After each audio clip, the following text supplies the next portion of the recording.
Shamaa harka fuunee akkam jirtu hordoftoota keenya. Kuni barnoota teekinooloojii afaan Oromootiin Afrikaa Samsung irraa isin qaqqabudha.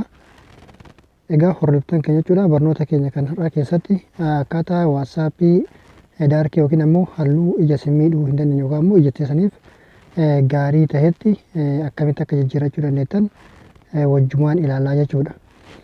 Tole warroonni gama Afrikaa Samsung haara dhuftan chaanal Afrikaa Samsung akka subscribe gootan isin gaafanna.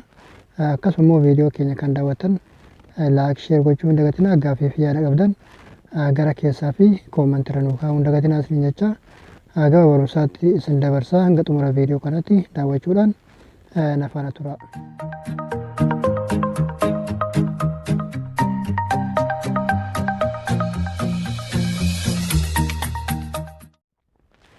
Tole hordoftoota keenya jechuudha duratti maal gootu linkii tokko nu barbaachisa.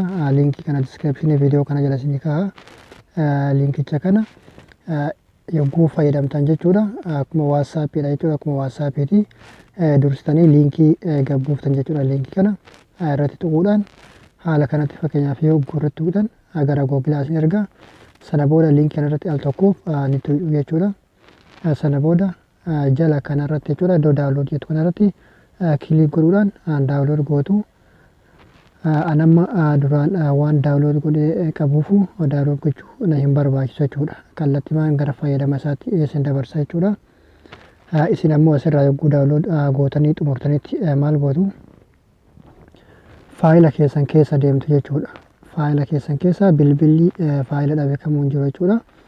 Faayila keessan keessa deemtu jechuudha. Haala kanatti faayila keessan irra ni galtu.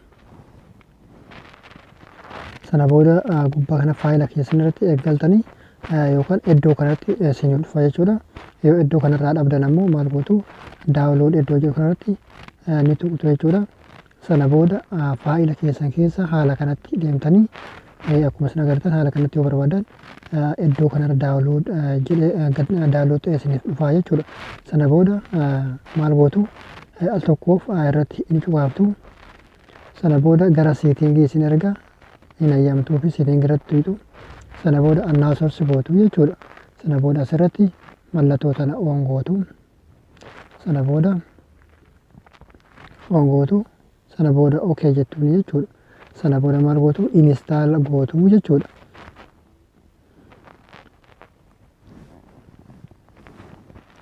Tole hanga inistaal nuuf ta'e xumuramuu ibsanaa eegnu.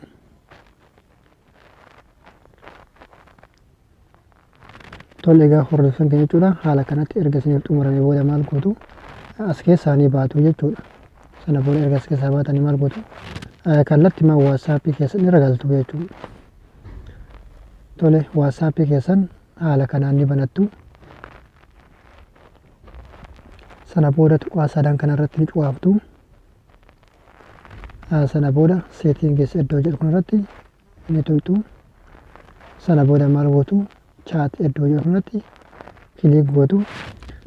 Kun akkuma isin agartan sana booda maal gootu zeem iddoo jedhu kanarratti kilik gootu jechuudha. Sana booda halluu kanneen sadeen keessaa akka barbaadanitti guuttachuu dandeettu jechuudha. Fakkeenyaaf duraan laayit irra jira. Sana booda yoo barbaadan daarkii kanatti jijjiirrachuu dandeettu. Sana booda al tokkoof sanduuqa iddoo qullaa tana sanduuqa qullaa kanatti ni rukuttu. Sana booda okey jettuun jechuudha.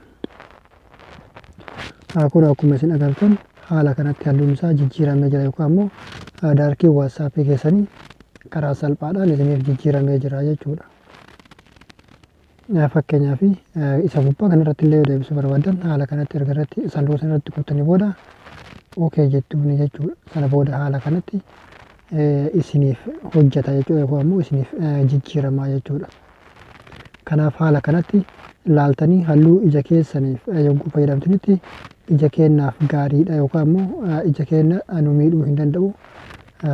Ija kiyyaaf baay'ee naaf gaarii ta'a jettan irratti guuttachuu ni dandeettu isiniin jedha egaa hordoftoota kiyya. Tole egaa hordoftoota keenya jechuudha haala kanatti erga guuttatanii maalidha waatsaappiin kun fakkeenyaaf appilikeeshinii kun wanni kun liinkii achirraa buuftan malee appilikeeshinii akka hin ta'in hubachuudha qabdu jechuudha. Fakkeenyaaf appilikeeshinii akka hin ta'in ilaaluudhaaf maal gootu asirra hin jiru jechuudha. gadi hin bu'u jechuudha. Maaliif WhatsApp makiina isaanii keessan irratti isiniif guutama waan isin hubachuu qabdan. Egaa hordoftan keenya jechuudha barnoonni keenya kan har'aaf qabannee dhufne kana fakkaata.